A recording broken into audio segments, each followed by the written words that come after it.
کیا کافر کے ساتھ کھانا کھا سکتے ہیں؟ شریعت میں جائز ہے؟ ساتھ کھانا کھانے سے کیا مراد ہے؟ اگر ساتھ بیٹھ کے کھانا کھانے کی بات ہے تو ساتھ بیٹھ کے تو کھانے میں کوئی حرج نہیں ہے۔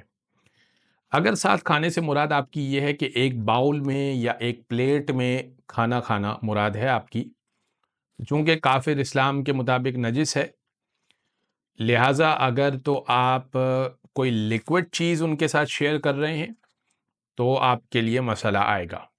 مثال کے طور پر ایک پیالے میں سوپ ہے اور دونوں اسی سے آپ پی رہے ہیں، تو پھر تو وہ ظاہر ہے کہ وہ سوپ نجس ہو گیا۔ یا ایک پلیٹ میں سالن ہے جس میں سے دونوں ہی لقمہ بھر رہے ہیں، تو یہ بھی مسئلہ پیش آئے گا کہ یہ نجس ہو جائے گا جیسے ہی کافر اس میں ہاتھ ڈالے گا۔ لیکن اگر مثال کے طور پہ وہ کوئی سالڈ چیز ہے جیسے چاول ہیں یا کوئی کیک ہے یا اس طرح کی چیز ہے کہ جس میں انسان اپنا حصہ لے لیتا ہے، تو وہ چاول کا بائٹ آپ لے لیجئے، وہ اپنے حصے میں لے لیں گے۔ وہ ایک پلیٹ میں شیئر کرنے میں کوئی حرج نہیں ہے اور اس میں کوئی مسئلہ بھی نہیں آئے گا۔